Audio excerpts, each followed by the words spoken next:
Lorenzo told me his wife didn't stop bleeding after she gave birth. He left her and the baby with his mother-in-law and set out on his bicycle to get help. Pedaling in the dark for 10 miles in pouring rain, he barely made it to town. He finally found a doctor, but by the time they got back to the house, 3 hours had passed.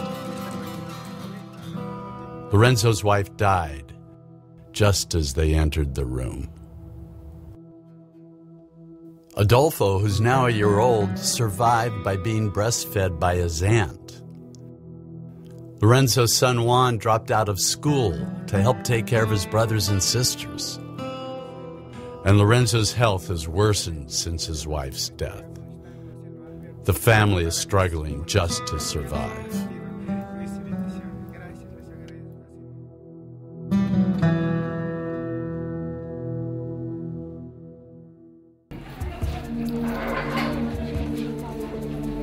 For Gladys, the emergency was different, but it could have been just as deadly.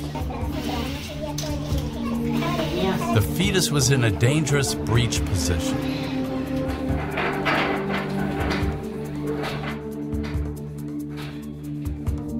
A well-trained team performed the emergency C-section.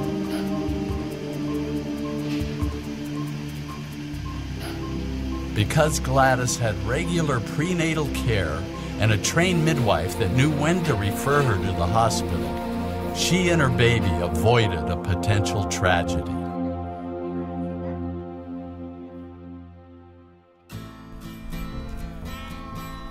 Maternal mortality was all too common in the southern highlands of Peru.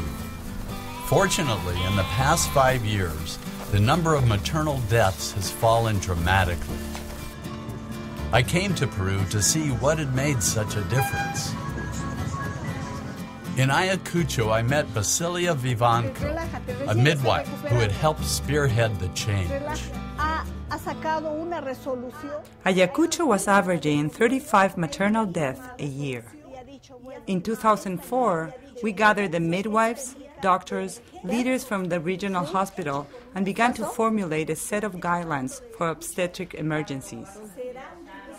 We brought in all the people from the rural health post. Over 200 people worked on it.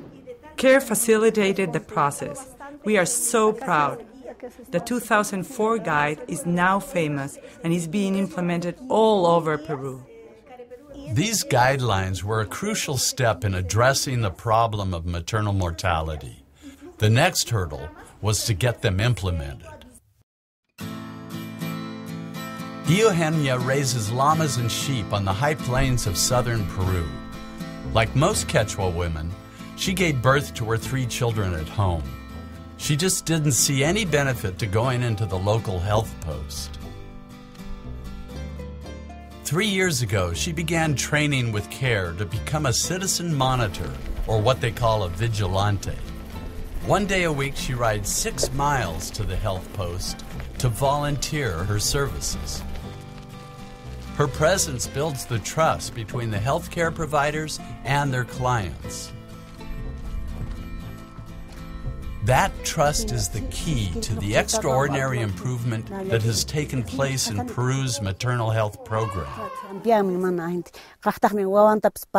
At first, the women did not trust the health post.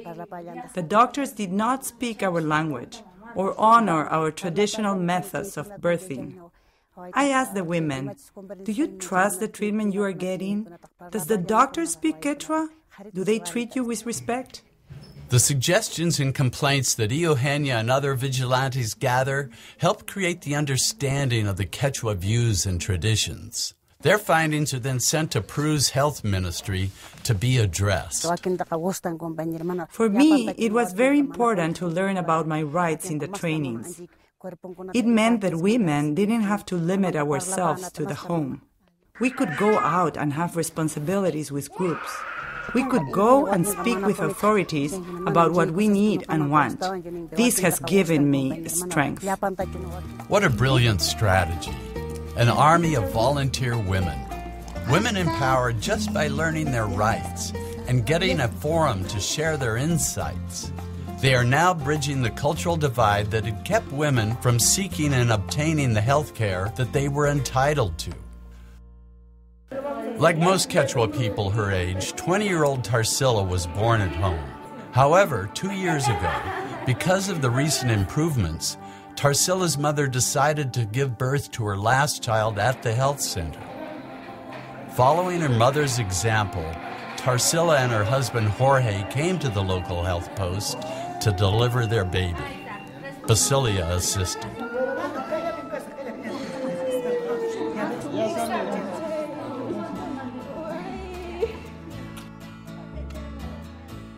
Just hours after giving birth, Tarsila left the hospital with her baby. Basilia and I followed as she, Jorge, and her mother took a taxi to the base of a steep, rugged trail. At 12,000 feet, it was all we could do just to keep up as she made the hour-long climb up to her home with her baby strapped to her back. Tarsila and Jorge's days are filled with hard work and few comforts. But as I watched Basilia instruct Jorge on how to attend to his wife, I had a feeling that Tarsila has what she needs to keep her and her baby healthy.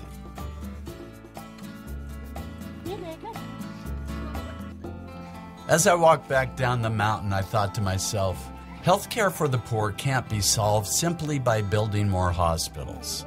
What matters is what happens in those hospitals. CARE brought the right people together to create a system that respects local culture and improves the quality of healthcare.